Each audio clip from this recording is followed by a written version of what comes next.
సత్తయ్య గారు, మీరు మీ అమ్మా నాన్నల గురించి ఇంతలా ఆలోచిస్తున్నారు.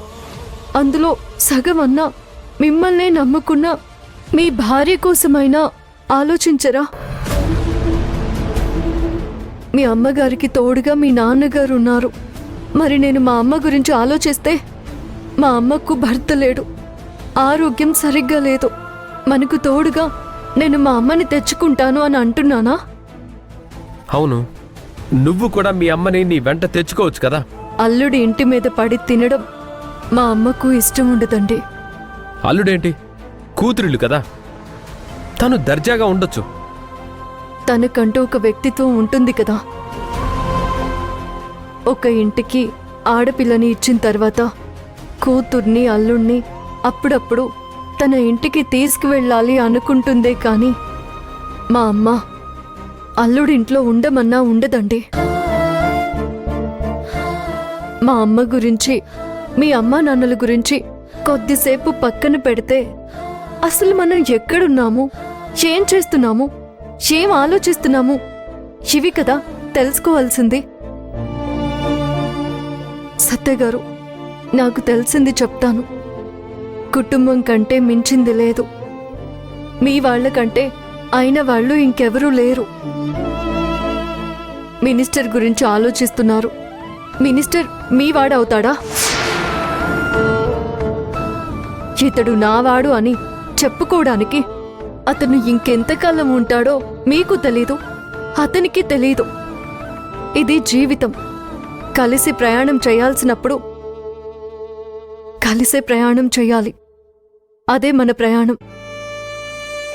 ఈ ప్రపంచంలో ఎవరు ఎవరిని ప్రేమించినా స్వార్థం కొరకే. ఆ స్వార్థం మనలో లేదు.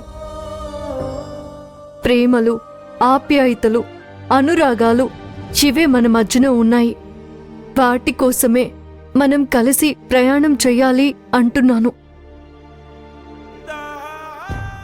మీరు నా వెంటుండాలి, నాకు తోడుగా నీడగా ఉండాలి. వానొస్తే మీరు నాకు గొడుగు పట్టాలి, ఎండొస్తే నేను మీకు కొంగు పట్టాలి. అందుకే ట్రాన్స్ఫర్ అయిన దగ్గరకు మనం కలిసే వెళ్ళాలి, కలిసే బ్రతకాలి.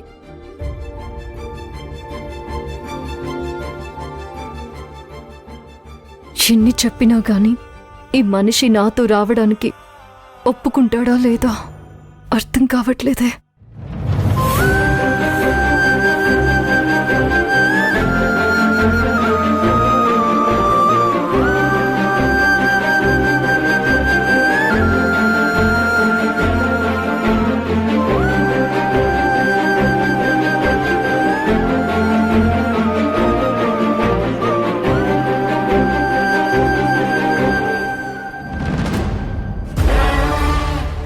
ఇది నా కొడుకుని నా నుంచి దూరం చేస్తానని నాతోనే ఛాలెంజ్ చేస్తుందా?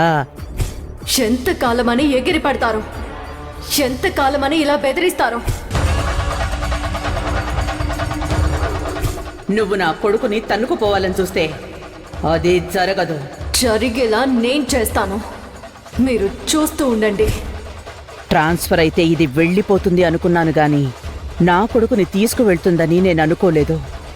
నా కొడుకు దాంతో వెళ్లకుండా ఉండాలి. అలా ఉండాలి అంటే నేనేం చేయాలి?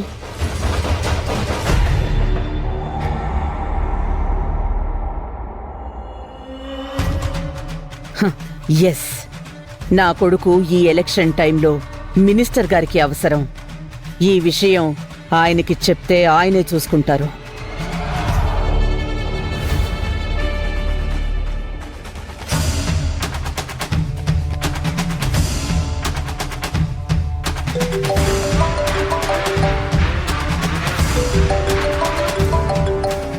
మణమ్మగారు ఈ టైంలో ఫోన్ చేశారేంటి?